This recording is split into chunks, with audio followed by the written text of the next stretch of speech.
Welcome to T-SAT. This is Bhushan Govindula.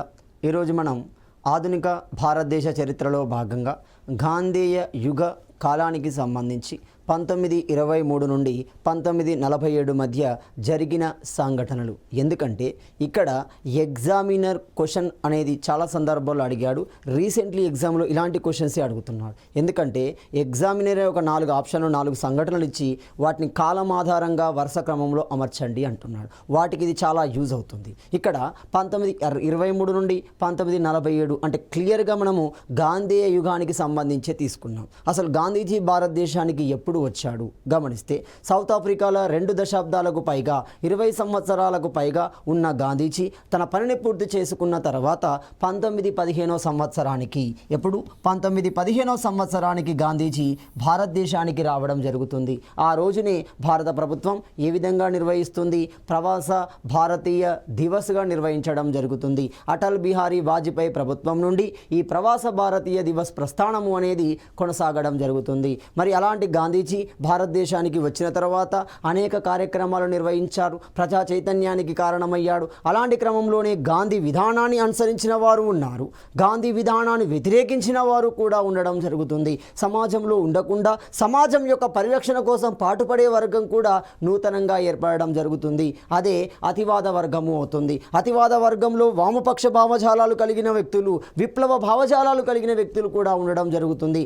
అలాంటి సంఘటనను కనుక ఇక్కడ గమనిస్తే, ఒకటి 1922 జూన్ నెలలో కాంగ్రెస్ ప్రత్యేక లక్నో సమావేశం అనేది నిర్వహించింది. మరి ఎందుకు నిర్వహించింది? 1922 అనగానే మనకు క్లియర్గా కనబడుతుంది. సో ఈ సమావేశంలో భవిష్యత్ కార్యక్రమాన్ని చర్చించడం కోసం, సో భవిష్యత్తులో ఏ విధంగా కొనసాగించాలి, కాంగ్రెస్ను ఏ విధంగా రాజకీయంలోకి తీసుకెళ్ళాలి, తద్వారా ప్రజా సమస్యలని ప్రభుత్వానికి అడ్రస్ చేయాలి, అలాంటి కోణంలో ఈ సమావేశం అనేది నిర్వహించడం జరుగుతుంది. మరి ఈ సమావేశంలో హకీం అజ్మత్ ఖాన్ అంటున్నాం ఒకటో వ్యక్తి. రెండోది గమనిస్తే రాజగోపాలాచారి అంటున్నాం. ఇతన్నే మనం ఏమంటున్నాం? రాజాజీ అంటున్నాం. చూడండి, రాజాజీ అంటున్నాం. సో రాజగోపాలాచారి లేదా రాజాజీ అంటున్నాం. అదే మనకు స్వతంత్ర భారతానికి మొట్టమొదటి భారతీయ గవర్నర్ జనరల్, స్వతంత్ర భారతానికి చిట్ట చివరి భారతీయ గవర్నర్ జనరల్ రాజగోపాలాచారి అవుతున్నాడు. అదేవిధంగా మూడో వ్యక్తి వల్లభాయ్ పటేల్ ఉంటున్నాడు. సర్దార్ వల్లభాయ్ పటేల్ భారతదేశానికి మొట్టమొదటి డిప్యూటీ ప్రధానమంత్రిగా, భారతదేశానికి మొట్టమొదటి హోమ్ మినిస్టర్గా పనిచేసిన వ్యక్తి సర్దార్ వల్లభాయ్ పటేల్ కూడా ఉన్నాడు. జవహర్లాల్ నెహ్రూ దేశానికి మొట్టమొదటి ప్రధానిగా ఉన్నాడు. దేశంలో అత్యధిక కాలం ప్రధానిగా కొనసాగిన వ్యక్తిగా మనకు నెహ్రూ ఉన్నాడు. ఇలాంటి నలుగురితో ప్రముఖ సభ్యులుగా కలిగిన సివిల్ డిస్ఓబీడియన్స్ కమిటీ అనేది ఏర్పాటు చేయబడింది. సో దీని యొక్క ఉద్దేశం క్లియర్గా కమిటీలోనే కనబడుతుంది. చూడండి, శాసన ఉల్లంఘన ఉద్యమం కొనసాగించడానికి సమయం ఆసన్నమైనదా కాదా, అయితే ఎలా, కాకుంటే ఎలా, దానికోసం ఏర్పాటు చేయబడింది. అదే భవిష్యత్ కార్యాచరణ. సో పై కమిటీ శాసనోల్లంఘన ఉద్యమం చేపట్టడానికి ఇంకా సమయం రాలేదని తేల్చి చెప్పడం జరుగుతుంది. ఎందుకంటే గాంధీజీ వెపన్లో అమ్ముల పొదలో ఉన్న రెండో బాణం శాసన ఉల్లంఘనమే. సో దానికి సరైన సమయం ఇది కాదు, ఇంకా కొంతకాలం వెయిట్ చేయాలి అని ఆ కమిటీ ఖరాఖండిగా చెప్పడం జరుగుతుంది. ఇలాంటి సందర్భంలోనే, ఇలాంటి మీటింగ్, ఇలాంటి చర్చలు జరుగుతున్న సందర్భంలోనే మరో అంశ తెర మీదకి వస్తుంది. ఆ అంశమే 1919 చట్టము అంటున్నా. సో 1919 చట్టానికి మరొక పేరే మాంటేగు చేమ్స్ఫర్డ్ చట్టము అవుతుంది. ఇద్దరు వ్యక్తులు ఉంటారు. చూడండి, మీకు గమనిస్తే 1909లో మింటో మార్లే ఉంటాడు. సో మింటో ఒకరు, మార్లే ఉంటాడు. అదేవిధంగా 1919లో మనకి మాంటేగు ఉంటాడు. చూడండి, సో మాంటేగు ఉంటాడు, చేమ్స్ఫర్డ్ ఉంటాడు. సో ఇద్దరు. సో ఈ చట్టాన్ని గురించి చర్చకు రావడం జరుగుతుంది. ఈ చట్టం ప్రకారం 1921 నుండి ఎన్నికలు నిర్వహించబడతాయి. బాగా గమనించండి. సో మరి ఈ చట్టం ప్రకారం జరగబోయే ఎన్నికలలో భారతీయులు పాల్గొనే విషయం చర్చకు రావడం జరిగింది. అప్పుడు 2 వర్గాలు స్పష్టంగా ఏర్పడతాయి. కొన్ని ఏమంటున్నాయి? ఎన్నికలలో పాల్గొని ప్రజా సమస్యలని ప్రభుత్వానికి విన్నవించాలి అంటున్నాయి. రెండోది ఏముంటుంది? ఎన్నికలలో పాల్గొనకుండానే ప్రజా సమస్యలను లేవనెత్తుతూ ప్రభుత్వంపై ఒత్తిడి తీసుకురావాలి అంటున్నారు. అంటే క్లియర్గా 1919 చట్టం ప్రకారం జరగబోయే ఎన్నికల దృష్టిలో మొత్తం 2 వర్గాలు అనేవి విడిపోతున్నాయి. మరి అందులో మొదటి వర్గం ఏంటి? అందులో మొదటి వర్గాన్ని మనం ఏమంటున్నాం? మార్పు కోరే వర్గము అంటున్నాం. సో వీరికి మరొక పేరే ప్రో చేంజర్స్ అంటున్నాం. Pro changers. మరి ఈ ప్రో చేంజర్స్ ఎవరు? ఈ మార్పు కోరే వర్గంలో ఉన్న ప్రధాన వ్యక్తులను కనుక గమనిస్తే ఒకరు మోతీలాల్ నెహ్రూ అంటున్నాం. జవహర్లాల్ నెహ్రూ యొక్క తండ్రి, నెహ్రూ రిపోర్ట్ యొక్క అధ్యక్షుడిగా ఉన్న వ్యక్తి మోతీలాల్ నెహ్రూ అవుతున్నాడు. రెండో వ్యక్తి చిత్తరంజన్ దాస్, సిఆర్ దాస్ అంటున్నాం. చూడండి, very very important. Swaraj party ఏర్పడంలో క్రియాశీలకంగా ఉన్న వ్యక్తి చిత్తరంజన్ దాస్ నెహ్రూ అవుతున్నాడు. బాగా గమనించండి, చిత్తరంజన్ దాస్. 3 అజ్మత్ ఖాన్ అంటున్నాం, మూడో వ్యక్తి. 4 విఠల్ భాయ్ పటేల్ అంటున్నాం. సో ఇలాంటి ప్రముఖ వ్యక్తులు ఇందులో సభ్యులుగా ఉండడం జరుగుతుంది. మరి వీరి యొక్క ఉద్దేశం ఏంటి అంటే 1919 చట్టం ప్రకారం జరగబోయే ఎన్నికలలో పాల్గొనాలా వద్దా? మార్పు కోరే వర్గం ఏమంటుంది? శాసనసభ ప్రవేశాన్ని సమర్థించడం జరుగుతుంది. అంటే ఎన్నికలలో పాల్గొనాలి, ప్రజా సమస్యలని ప్రభుత్వం ముందు ఎండగట్టాలి అంటున్నాడు. ప్రభుత్వం మీద ఒత్తిడి పెంచాలి అంటున్నారు మార్పు కోరే వర్గం. మరి రెండో వర్గం దీనికి ఆపోజిట్. దాన్ని మనం ఏమంటున్నాం? మార్పు కోరని వర్గంగా పిలవడం జరుగుతుంది. వీటిని మనం ఏమంటాం? యాంటీ చేంజర్స్ అంటున్నాం. యాంటీ చేంజర్స్ అంటున్నాం. ఇంకా సింపుల్గా గమనిస్తే యథా తదా స్థితివాదులు అంటున్నాం. స్టాండ్ స్టిల్స్ అంటాం. యథా తదా స్థితివాదులనే మార్పు కోరని వర్గము అంటున్నాం. మరి ఈ వర్గంలో ఎవరున్నారు అంటే ఇప్పుడు క్లియర్గా కాంగ్రెస్ అనేది 2 భాగాలుగా 2 ముక్కలుగా కనబడుతుంది. సో 1919 చట్టం నేపథ్యంలో మరి ఇందులో ఎవరున్నారు? ఒకరు రాజగోపాలాచారి ఉన్నాడు, 2 హన్సారీ ఉంటున్నాడు, 3 బాబు రాజేంద్ర ప్రసాద్ ఉంటున్నాడు, 4 సర్దార్ వల్లభాయ్ పటేల్ ఉంటున్నాడు, 5 కస్తూరి రంగయ్య లాంటి వ్యక్తులు ఈ వర్గంలో ఉండడం జరుగుతుంది. మరి ఈ వర్గం యొక్క ఉద్దేశం ఏంటి? శాసనసభలో పాల్గొనాల వద్ద మార్పు కోరే వర్గం ఏమంటుంది? పాల్గొనాలి అంటుంది. కాబట్టి వీళ్ళు అపోజిట్. శాసనసభ ప్రవేశాన్ని వీళ్ళు వ్యతిరేకిస్తున్నారు. అంటే శాసనసభలో పాల్గొనాల్సిన అవసరం లేదు, ఎన్నికలలో పాల్గొనాల్సిన అవసరం లేదు, ప్రజా సమస్యలను లేవనెత్తుతూ ఉద్యమాలు చేపట్టాలి, ప్రభుత్వంపై ఒత్తిడి పెంచాలి అంటున్నారు. ఇది కూడా కరెక్టే. సో 2 వ్యూలు కరెక్టే. మరి ఆ ఏ వ్యూను వాళ్ళు అనుసరిస్తాను అంటే అత్యధికంగా శాసనసభ ప్రవేశంలోకి వెళ్ళాలి అనుకుంటారు. బాగా గమనించండి. సో నెక్స్ట్ గమనిస్తే స్వరాజ్ పార్టీ అంటున్నాం. సో ఎప్పుడైతే ఈ విభేదన కలిగిందో గాంధీ భావజాలం నుండి బయటికి వచ్చే ప్రయత్నం జరుగుతుంది. సో అలాంటి ప్రయత్నంలో ఏర్పడిన పార్టీ స్వరాజ్ పార్టీ అంటున్నాం. సో అఖిల భారత స్వరాజ్ పార్టీ, దీన్ని మనం ఆల్ ఇండియా ఖిలాఫత్ కాంగ్రెస్ ఖిలాఫత్ స్వరాజ్ పార్టీగా పిలవడం జరుగుతుంది. దాన్ని మనం స్వరాజ్ పార్టీ అని షార్ట్కట్లో పిలుస్తున్నాం. మరి ఎందుకు ఏర్పడింది స్వరాజ్ పార్టీ? ఏర్పడడంలో ప్రధాన సంఘటన ఏంటి అంటే 1920లో జరిగిన సహాయ నిరాకరణం. ఆ సహాయ నిరాకరణాన్ని ఆపివేస్తూ బార్డోలీ ప్రకటన చేయడం జరుగుతుంది. బార్డోలీ ప్రకటన అంటున్నాం. ఏంటి బార్డోలీ ప్రకటన? చాలా చాలా ఇంపార్టెంట్. సహాయ నిరాకరణ ఉద్యమాన్ని ఆపివేస్తున్నట్లు గాంధీజీ ప్రకటించిన ప్రకటననే బార్డోలీ ప్రకటన అంటున్నాము. ఎందుకంటే ఆ సందర్భంలో అతడు బార్డోలీలో ఉన్నాడు, అక్కడి నుండి స్టేట్మెంట్ ఇచ్చాడు. సహాయ నిరాకరణాన్ని నేను నిలిపివేస్తున్నాను, ఎందుకంటే నా విధానానికి వ్యతిరేకమైన సంఘటన జరిగింది, ఆ సంఘటన నేను సహించబోను అని ప్రకటన చేస్తున్నాడు. ఏకపక్ష నిర్ణయానికి వెళ్తున్నాడు. ఎప్పుడైతే గాంధీజీ ఏకపక్ష నిర్ణయానికి వెళ్ళాడో, ఎవరిని సంప్రదించలేదో, దీంతో గాంధీజీ నుండి వాళ్ళు వ్యతిరేకించారు. అలా వ్యతిరేకించిన వ్యక్తుల్లో చిత్తరంజన్ ఒకడు, మోతీలాల్ నెహ్రూ ఒకరు, ఇద్దరు. ఈ ఇద్దరు ఏం చేశారు? కాంగ్రెస్ను వీడారు, ప్రత్యేకమైన పార్టీని ఏర్పాటు చేశారు. అదే మనకు చరిత్రలో స్వరాజ్ పార్టీగా పేర్పడడం జరిగింది. మరి ఈ స్వరాజ్ పార్టీ యొక్క ప్రకటన ఎప్పుడు జరిగింది గమనిస్తే 1922 డిసెంబర్ చివరిలో జరిగిన సమావేశం ఐఎన్సి సమావేశం. సో ఇండియన్ నేషనల్ కాంగ్రెస్ లేదా భారత జాతీయ కాంగ్రెస్ అంటున్నాం. ఈ సమావేశం ఎక్కడ జరిగింది? బోధిగయ కేంద్రంగా జరిగింది. బోధి అంటే జ్ఞానోదయం పొందిన ప్రదేశం అని అర్థం. దాని యొక్క అసలు పేరు ఏమవుతుంది? బోధిగయ అసలు పేరు ఊరువేల అవుతుంది. సో ఊరువేల అనే గ్రామము కాలక్రమంలో అది బోధిగయగా మారడం జరుగుతుంది. బుద్ధుడు జ్ఞానోదయం పొందిన ప్రదేశం కాబట్టి, జ్ఞానాన్ని పొందిన ప్రదేశం కాబట్టి. సో అలాంటి బోధిగయ కేంద్రంగా మనకి సమావేశం జరుగుతుంది. ఆ సమావేశానికి దేశబంధు చిత్తరంజన్ దాస్. చిత్తరంజన్ దాస్ యొక్క బిరుదు దేశబంధు అంటున్నాం.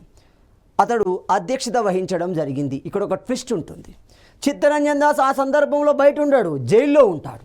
సో క్లియర్గా జైల్లో ఉంటూ ఐఎన్సీకి అధ్యక్షత వహించిన మొట్టమొదటి వ్యక్తిగా మనకు చిత్తరంజన్ దాస్ పిలువబడతాడు. ఈ సమావేశంలోనే ఈ ప్రకటన వస్తుంది, స్వరాజ్ పార్టీ ఏర్పాటు ప్రకటన వస్తుంది. మొత్తంగా ఈ సమావేశ నిర్ణయం ప్రకారం చిత్తరంజన్ దాస్ అధ్యక్షుడిగా, అదేవిధంగా మోతీలాల్ నెహ్రూ కార్యదర్శిగా, కాంగ్రెస్, ఖిలాఫత్, స్వరాజ్ పార్టీ అనేది ఏర్పాటు చేయబడుతుంది. ఆ పేరులో ట్విస్ట్ చూడండి, అర్థమవుతుంది. ఇక్కడ 3 పదాలు కనబడతాయి చూడండి, కాంగ్రెస్, ఖిలాఫత్, స్వరాజ్.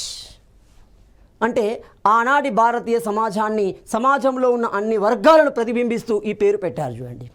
కాంగ్రెస్ అంటే హిందూవాదులు అని అర్థం. భారతదేశంలో హిందూ సమాజానికి మొత్తానికి అనుకోండి, హిందూ సమాజానికి అది రిప్రజెంటేటివ్గా కనబడుతుంది అంతే. ఖిలాఫత్ అంటే ఏంటిది, ఇస్లాం సమాజానికి రిప్రజెంటేటివ్గా కనబడుతుంది. స్వరాజ్ అంటే ఏంటిది, ఈ రెండింటికి మధ్య మార్గంగా కనబడడం జరుగుతుంది. ఈ రెండింటిని అనుసరించిన వర్గం కూడా ఉంటుంది సమాజంలో. కాబట్టి స్వరాజ్ పార్టీ అని పేరు పెట్టారు. అంటే సింపుల్గా దాన్ని కాంగ్రెస్, ఖిలాఫత్, స్వరాజ్ పార్టీ అన్నారు. కాబట్టి చాలామంది దానికి ఆకర్షితులయ్యారు. సో ఎప్పుడు 1922 డిసెంబర్ 31వ తేదీన ఈ ఏర్పాటు అనేది ప్రకటించబడింది. ఆ సందర్భంలో అధ్యక్షుడు సిఆర్ దాస్, కార్యదర్శి మోతిలాల్ నెహ్రూ. మరి పార్టీ ఎప్పటి నుండి అమల్లోకి వచ్చింది చూడండి, డిసెంబర్ 31 సంవత్సరం చివర నెక్స్ట్ సంవత్సరం వస్తుంది చూడండి. కాబట్టి 1930 జనవరి 1వ తేదీ నుండి ఏమవుతుంది, స్వరాజ్ పార్టీ అనేది అమల్లోకి రావడం జరుగుతుంది. పొలిటికల్ పార్టీగా అది అవతరించబోతుంది. ఎన్నికలలో కూడా పాల్గొంటుంది. మరి ఎన్నికలలో ఎప్పుడు క్లియర్గా గమనిస్తే బోధిగయ సమావేశం నిర్ణయం ప్రకారం ఏం జరుగుతుంది, పార్టీ అనేది ప్రకటించబడుతుంది. మరి ఎవరి అధ్యక్షతన ప్రకటించబడింది అంటే చిత్తరంజన్ దాస్ అధ్యక్షుడిగా ప్రకటించబడుతుంది, మోతిలాల్ నెహ్రూ కార్యదర్శిగా ప్రకటించబడుతుంది. ఏ పేరుతో ప్రకటించబడింది అంటే మనకు కాంగ్రెస్, ఖిలాఫత్, స్వరాజ్ పార్టీ పేరుతో ప్రకటించబడుతుంది. ఇందులో లోతుగా గమనిస్తే ఈ పార్టీ యొక్క ఉద్దేశం ఆనాటి భారతీయ సమాజం మొత్తాన్ని అది ప్రతిబింబించడం జరుగుతుంది. మరి ఆనాటి భారతీయ సమాజాన్ని స్పష్టంగా మనం 3 వర్గాలలో 3 కోణాలలో చూడవచ్చు. ఒకటి, సమాజంలో అత్యధిక జనాభా అయిన హిందువులు అంటున్నాం. హిందువులకు రిప్రజెంటేటివ్గా కనబడుతున్న సంస్థ భారత జాతీయ కాంగ్రెస్. ఆ పదాన్ని వాళ్ళు తీసుకున్నారు. రెండవది, హిందువుల తర్వాత అత్యధికంగా కనబడే జనాభా ముస్లింలు, వారిని రిప్రజెంట్ చేసే పదం ఏమవుతుంది, ఖిలాఫత్ అనేది కనబడుతుంది. అదేవిధంగా ఈ 2 భావజాలాలు పాటించకుండా స్వతంత్రంగా ఉండే వ్యక్తులు, ఇంకో రకంగా ఉండే వ్యక్తులు వాళ్ళని ఏమంటాం, స్వరాజ్ అంటున్నాం. ఇలా 3 భావాలతో కూడిన ఆనాటి పూర్తి భారతీయ సమాజాన్ని ప్రతిబింబిస్తూ ఈ పేరును పెట్టడం జరుగుతుంది. మొత్తంగా 1922 డిసెంబర్ 31న ఈ పార్టీ ప్రస్థానం, ఈ పార్టీ ఏర్పాటు అనేది ప్రకటించబడుతుంది. మరి ఏర్పడిన పార్టీ ఎప్పటి నుండి అమల్లోకి వచ్చింది, తెల్లారి అమల్లోకి వస్తుంది. తెల్లారి అంటే నెక్స్ట్ సంవత్సరంలోకి వెళ్ళిపోతుంది. 1923 జనవరి 1 నుండి ఈ పార్టీ అనేది అమల్లోకి రావడం జరుగుతుంది. అమల్లోకి వచ్చిన సందర్భంలోనే ఎన్నికలలో కూడా పాల్గొంటుంది. ఎన్నికలలో ఘన విజయాన్ని సాధించి ప్రజా సమస్యలని శాసనసభ కేంద్రంగా ప్రకటిస్తుంది. ప్రభుత్వంపై ఒత్తిడి పెంచుతుంది. అనేక చట్టాలు రావడానికి ఈ స్వరాజ్ పార్టీ అనేది కారణమవుతుంది. మరి ఆ ఎన్నికలు ఏంటి గమనిస్తే 1923 నవంబర్ ఎన్నికలలో గమనిస్తే స్వరాజ్ పార్టీ నేరుగా ఒంటరిగానే బరిలోకి దిగింది. మొత్తంగా ఈ ఎన్నికలలో జరిగిన శాసనసభ ఎన్నికలలో 101 స్థానాలలో దాదాపుగా 42 స్థానాలని ఈ పార్టీ స్వరాజ్ పార్టీ గెలుపొందడం జరుగుతుంది. దాదాపుగా సగం అనుకోండి, 40%, 42%. సరిపోతుంది అది. 42 స్థానాలను గెలుచుకుంది. స్వరాజ్ పార్టీ ఒత్తిడి వలన మొత్తంగా 19 చట్టంలోని లోపాలను సవరిస్తూ, చట్టంలోని లోపాలను ప్రశ్నిస్తూ వాటి పరిష్కారాలుగా ఒక కమిటీ అనేది ఏర్పాటు చేయబడింది. ఎప్పుడు ఏర్పాటు చేయబడింది, 1924లో ఏర్పాటు చేయబడింది. ఆ కమిటీని మనం ఏమంటున్నాం, మడ్డిమాన్ కమిటీ అంటున్నాం. ఇప్పుడు క్లియర్గా మడ్డిమాన్ కమిటీ అనేది ఏంటి, ఇలా క్వశ్చన్స్ కూడా అడిగే అవకాశం ఉంటుంది. 1924 మడ్డిమాన్ కమిటీ ఏర్పాటు చేయబడింది. దీని యొక్క ప్రధాన ఉద్దేశం ఏంటి అంటే 1919 చట్టంలోని లోపాలను సవరించడం, దానికి పరిష్కారాలను సూచించడం, అది మడ్డిమాన్ కమిటీ అవుతుంది. అదేవిధంగా 1925 జూన్ 16వ తేదీన అంటే ఇప్పుడు క్రమంగా వెలుగొందిన స్వరాజ్ పార్టీ క్రమంగా పతనం చెందుతుంది. ఎందుకు పతనం చెందింది, ఇక్కడ 2 అంశాలు గమనించాలి.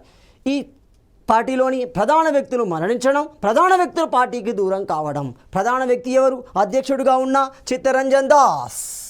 1925 జూన్ 16వ తేదీన ప్రకటించబడింది. 22 డిసెంబర్ 31న అంటే 3 సంవత్సరాల కాలానికే మరణిస్తున్నాడు. 1925 జూన్ 16వ తేదీన చిత్తరంజన్ మరణించడం జరుగుతుంది. ఇది తీరని లోటు. ఏమవుతుంది, పార్టీని నడిపే నాయకుడు లేడు, బలమైన నాయకుడు లేడు. గాంధీజీతో సమానుడైన, గాంధీజీని ప్రశ్నించే స్థాయిలో ఉన్న నాయకుడు ఆ పార్టీలో లేడు. రెండోది, ఎప్పుడైతే చిత్తరంజన్ మరణించాడో మోతిలాల్ నెహ్రూ గాంధీకి దగ్గరయ్యే ప్రయత్నం చేయడం జరుగుతుంది. గాంధీ మోతిలాల్ మధ్య మంతనాలు కొనసాగుతూనే ఉన్నాయి. సో ఇలాంటి క్రమంలో లజపతి రాయ్, మరో నాయకుడైన లజపతి రాయ్ 1926లో పార్టీకి రాజీనామా చేస్తాడు. పార్టీ కార్యకలాపాల నుండి దూరంగా వెళ్ళడం జరుగుతుంది. వెళ్ళడానికి కొన్ని కారణాలు ఉంటాయి. 1924 బెల్గాం కేంద్రంగా, బెల్గాం ఎక్కడుంది? కర్ణాటకలో ఉంటుంది. అలాంటి బెల్గాం కేంద్రంగా గాంధీ అధ్యక్షతన కాంగ్రెస్ సమావేశం నిర్వహించబడుతుంది. ఇక్కడ మంతనాలు ఎవరెవరికి? మోతీలాల్ నెహ్రూకి గాంధీకి మధ్య మంతనాలు జరుగుతాయి. ఇలాంటి నేపథ్యంలో ఆ విషయాలు నచ్చని లాలా లజపతి రాయ్ క్రమంగా పార్టీకి దూరం కావడం జరుగుతుంది. పార్టీ అనేది అంతర్ధానం అవుతుంది. అంతర్ధానము అనగానే అది తిరిగి కాంగ్రెస్ కూటమికే చేరిపోతుంది. సో ఇలా అది కాంగ్రెస్లో మళ్ళీ విలీనం కావడం జరిగింది. ఇది ఇంకో సంఘటన. మరో సంఘటన గనక గమనిస్తే 1924 చివరిలో గాంధీ మోతీలాల్ నెహ్రూ మధ్య రాజీ ఒప్పందం అనేది కుదరడం జరుగుతుంది. మరి ఆ రాజీ ఒప్పందంలో ఏ అంశాలు ప్రస్తావించారు? సో రాజీ ఒప్పందం అంటే మధ్య మార్గంగా ఉన్న దాంట్లో ఏ అంశాలు పొందుపరిచారు? ఒకటోది గమనిస్తే ఖాదీ వ్యాప్తి అంటున్నాం. ఖాదీ వ్యాప్తి అంటున్నాం. అస్పృశ్యత నివారణ అంటున్నాం. హిందూ ముస్లింల ఐక్యత వంటి అంశాలు ప్రణాళికలో చర్చించబడ్డాయి. సో ఆ రాజీ ఒప్పందంలో ప్రధానంగా చర్చించబడిన అంశాలు ఇవి అవుతున్నాయి. అంతేకాకుండా 1927-29 మధ్య మరో సంఘటన, అదే సైమన్ కమిషన్కు సంబంధించిన సంఘటన. మరి ఎందుకు సైమన్ కమిషన్ వేయవలసి వచ్చింది? దాని యొక్క ఉద్దేశం ఏంటి? దాన్ని ఎందుకు వ్యతిరేకించారు? దాన్ని వ్యతిరేకించడానికి గల కారణం ఏంటి? గమనిస్తే 1919 చట్టాన్ని మనం గమనించాలి. సో 1919 చట్టాన్ని అమలు చేసిన తర్వాత 10 సంవత్సరాలు ముగిసిన వాలి. అంటే ఎప్పుడు రావాలి? క్లియర్గా మనకి ఏం కావాలి? 1929లో రావాలి. అంటే ఈ 10 సంవత్సరాల కాలంలో ఈ చట్టం ఏ విధంగా అమలు చేయబడింది? ఎంతవరకు ప్రజానికానికి దగ్గరైంది? ఏదైనా లోపాలున్నాయా? వాటిని ఏ విధంగా సవరించవచ్చు? ఇలాంటి అంశాలను సమూలంగా పరిశీలించడం కోసం ఒక రాయల్ కమిషన్ వేయబడుతుంది అని చెప్పారు. సో దాని ప్రకారమే ఈ సైమన్ కమిషన్ ఏర్పడుతుంది. అంటే ఇప్పుడు సైమన్ కమిషన్ అనేది ఒక రాయల్ కమిషన్ అవుతుంది. బ్రిటన్ ప్రభుత్వం 1919 చట్టంపై విశ్లేషణ కోసం, వ్యూ కోసం ఏర్పాటు చేయబడింది, రివ్యూ కోసం ఏర్పాటు చేయబడిందే మనకు సైమన్ కమిషన్. ఎందుకంటే ఈ రాయల్ కమిషన్కు అధ్యక్షుడు sir John Simon. So sir John Simon అధ్యక్షుడిగా 7 సభ్యులు ఉంటారు. 1+6 మొత్తం 7 సభ్యులు ఉండడం జరుగుతుంది. ఇక్కడ ట్విస్ట్ అసలే ఆ 7 సభ్యులు అధ్యక్షుడితో సహా 7 సభ్యులు ఎవరు? ఆంగ్లేయులు. ఇప్పుడు భారతీయులు దీన్ని వ్యతిరేకించారు. ఎందుకు? ఆంగ్లేయులకు భారతీయ సమాజం యొక్క ప్రజల యొక్క సమస్యల మీద పూర్తి అవగాహన ఎందుకు ఉంటుంది? ఆ 6లో 2-3 భారతీయులు కనుక ఉంటే భారతీయ సమస్యలని వారికి చక్కగా విన్నవించగలుగుతారు, వాటికి పరిష్కారాలను చూపించగలుగుతారు. కాబట్టి భారతీయుడు లేని ఈ కమిషన్ మాకు వద్దు, సైమన్ గో బ్యాక్, తిరిగి వెళ్ళండి అనే నినాదంతో ఉద్యమాన్ని కొనసాగించడం జరుగుతుంది. మరి అలాంటి ఉద్యమం ఎక్కడ కొనసాగింది? సో అలాంటి ఉద్యమాన్ని మనం గమనిస్తే ఎక్కడ కొనసాగుతుంది? భారతదేశంలో 2 సందర్భాలలో సైమన్ కమిషన్ రావడం జరుగుతుంది. ఆ ఉద్యమం అనేది కొనసాగడం జరిగింది. సో ఇలాంటి కమిషన్ని మనం ఏమన్నాం? రాయల్ కమిషన్ అంటున్నాం. ఈ కమిషన్ తన నివేదికని మనకు 1930 నాటికి ఇవ్వడం జరుగుతుంది. సో దీని మీదనే చర్చ కోసం మనకు 3 రౌండ్ టేబుల్ సమావేశాలు నిర్వహించబడుతున్నాయి. అలాంటి రౌండ్ టేబుల్ సమావేశాల ఫలితం దేనివల్ల ఫలితం? సైమన్ కమిషన్ యొక్క నివేదిక ఫలితం. మరి ఇలాంటి సైమన్ కమిషన్ భారతదేశంలో 2 సందర్భాలలో సందర్శించింది అన్నాం.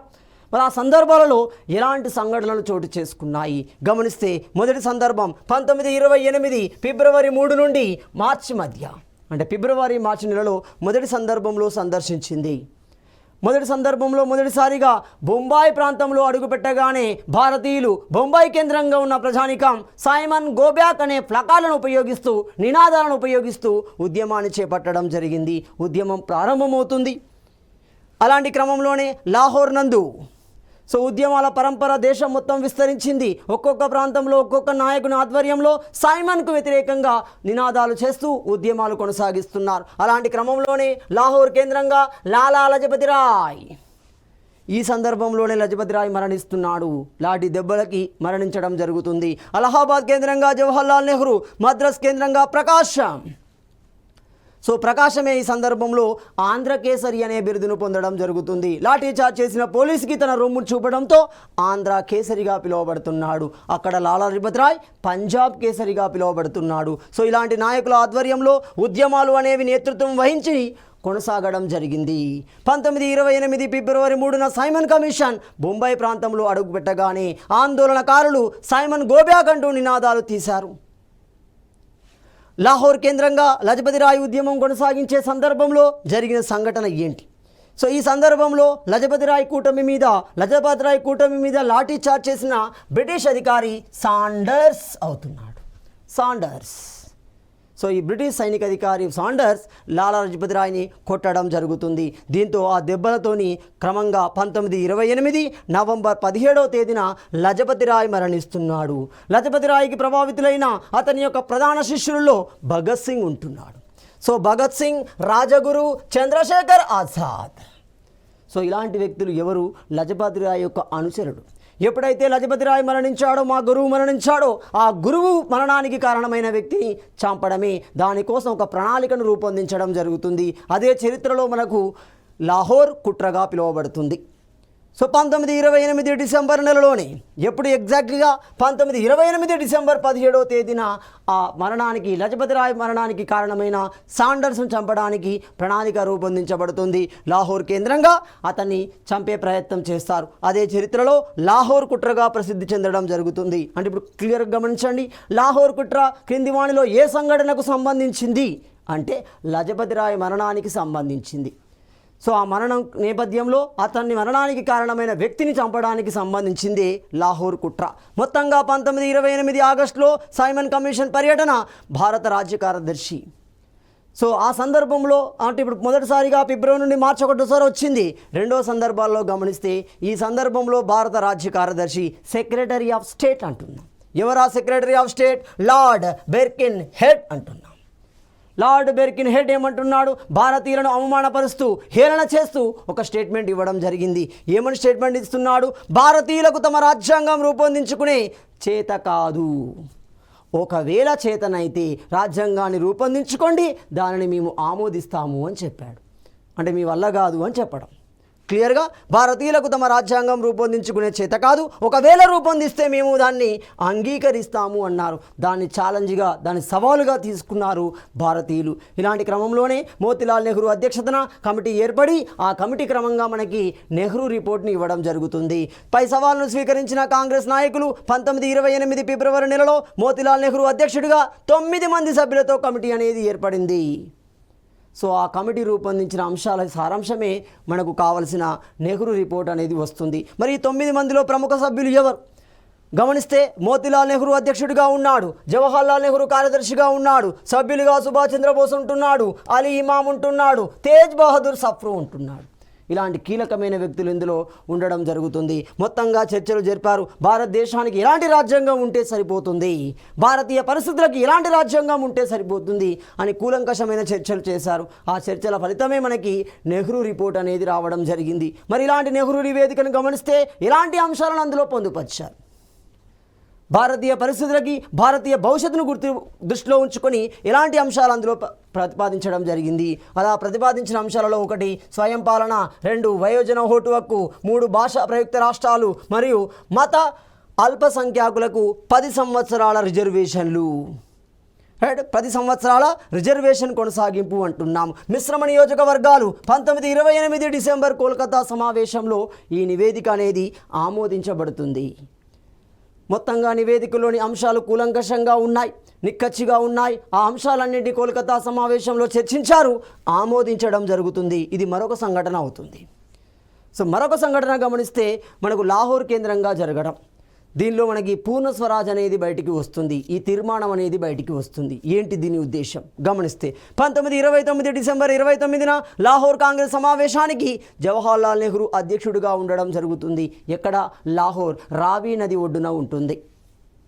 అలాంటి రావి నది ఒడ్డున ఉన్న లాహోర్ కేంద్రంగా జరిగిన జాతీయ కాంగ్రెస్ సమావేశానికి నెహ్రూ అధ్యక్షుడిగా ఉంటాడు. ఈ సమావేశంలోనే మనకి పూర్ణ స్వరాజ్ తీర్మానం అనేది ప్రవేశపెట్టడం జరుగుతుంది. అంటే పూర్ణ స్వరాజ్ అనేది నెహ్రూ నివేదిక కొద్దిగా డిఫరెంట్గా ఉంటుంది. నెహ్రూ రిపోర్ట్ ఏమవుతుంది? బాధితాయుధ ప్రభుత్వాన్ని కోరుకుంటే ఇతడు పూర్తి స్థాయి స్వతంత్ర ప్రభుత్వాన్ని కోరుకోవడం జరుగుతుంది. అదే మనకి పూర్ణ స్వరాజ్ అవుతుంది, కంప్లీట్ ఇండిపెండెన్స్ అంటున్నాం. ఎలాంటి హక్కులు, ఎలాంటి అజమాయిషి లేని స్వాతంత్రం మాకు కావాలి అంటున్నాడు. సో క్లియర్గా గమనిస్తే 1931 మార్చి 5న గాంధీ ఇర్విన్ల మధ్య ఒప్పందం అనేది కుదురుతుంది. సహాయ నిరాకరణని కొనసాగిస్తున్నాడు. ఆ మొదటి దశ ఆగిపోవడానికి ప్రధాన కారణం ఇదే అవుతుంది. అర్ధంతరంగా తాత్కాలికంగా ఆపివేయడానికి ప్రధాన సంఘటన గాంధీ ఇర్విన్ల మధ్య ఒప్పందం అవుతుంది. గాంధీ స్వయంగా ఇర్విన్ తన మధ్యవర్తుల ద్వారా గాంధీతో చర్చలు జరుపుతాడు. గాంధీజీని ఒప్పించి రెండో సమావేశానికి తీసుకెళ్లడానికి ప్రయత్నం చేయడం జరుగుతుంది. ఆ ప్రయత్నమే గాంధీ ఇర్విన్ ఒప్పందము అంటున్నాం. దీనిలో మధ్యవర్తిత్వం వహించిన వ్యక్తులు ఎవరు? తేజ్ బహదూర్ సఫ్రు, జయకర్, శ్రీనివాస శాస్త్రి అంటున్నాం.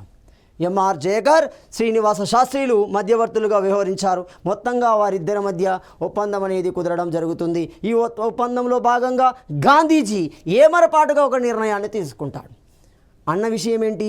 ఉద్యమ కాలంలో ఎవరైతే నాయకులు అరెస్టు చేయబడ్డారో, కార్యకర్తలు అరెస్టు చేయబడ్డారో వారందరిని విడుదల చేయాలి అంటున్నాడు.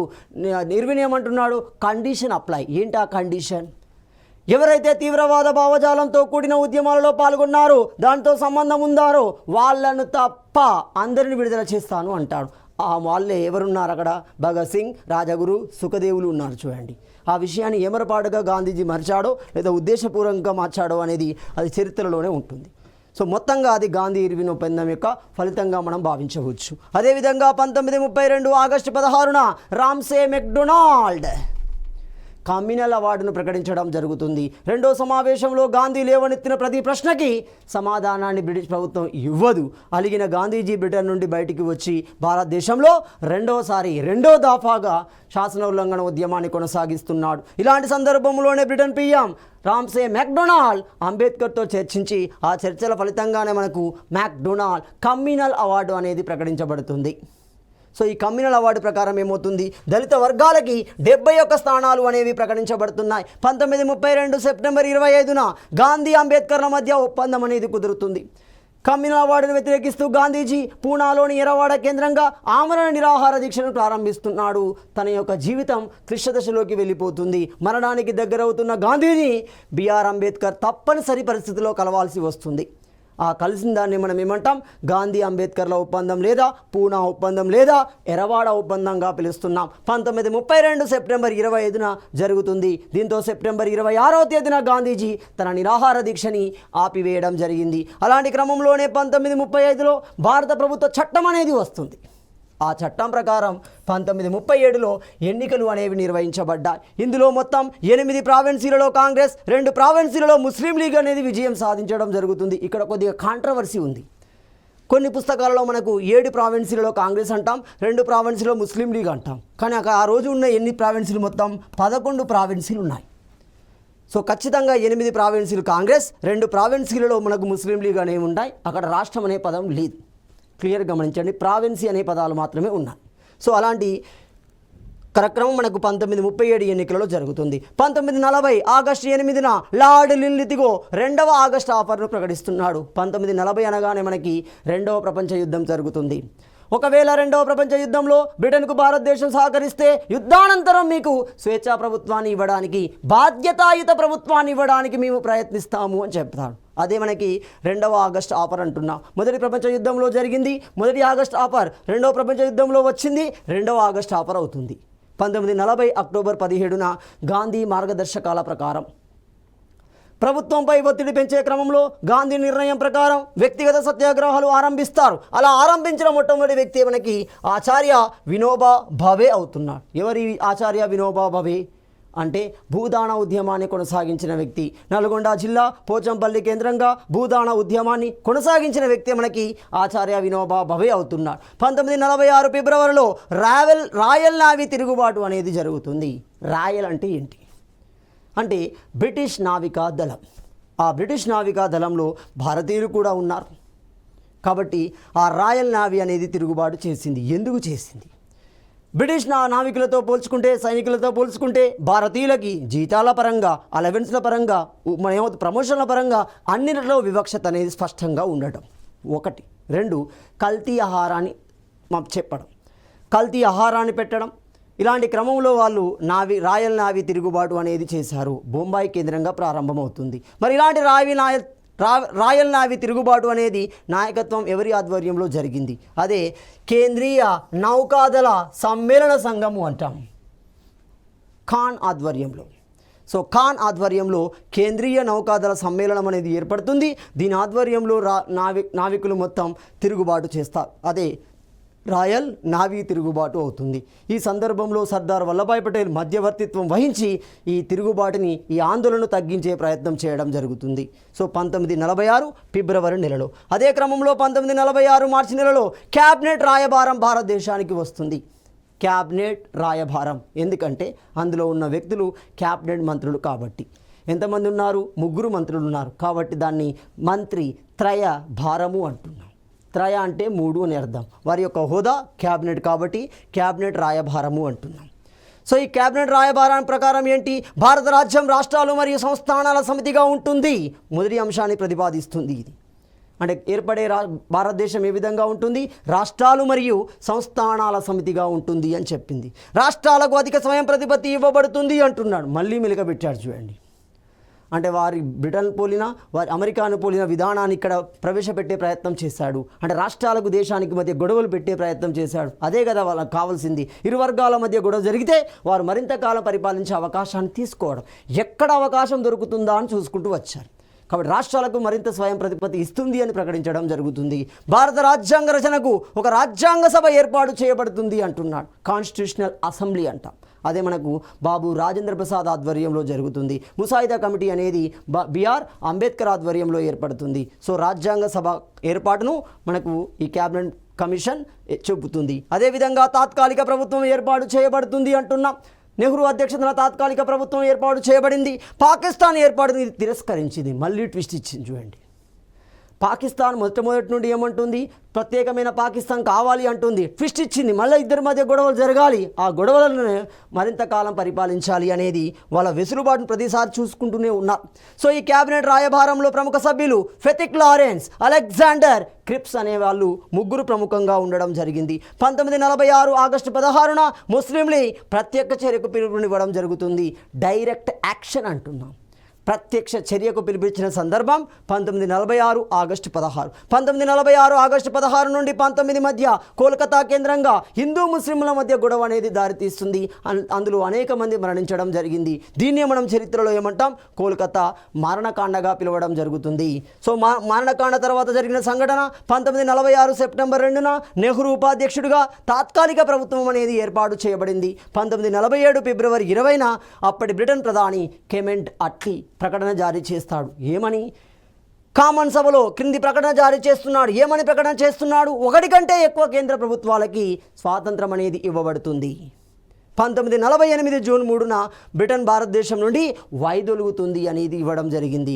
ఇలాంటి అనేక అంశాలు మనకి కాలక్రమంలో వచ్చాయి. మొత్తంగా 1947 భారత స్వాతంత్ర చట్టం ప్రకారం దేశానికి స్వాతంత్రం అనేది ఇవ్వడం జరిగింది. ఈ చట్టాన్ని జూలై 18న అప్పటి బ్రిటన్ రాజు జార్జ్ 6 ఆమోదించడం జరిగింది. ఇలా భారతదేశానికి బ్రిటిష్ నుండి స్వాతంత్రం అనేది లభించడం జరిగింది.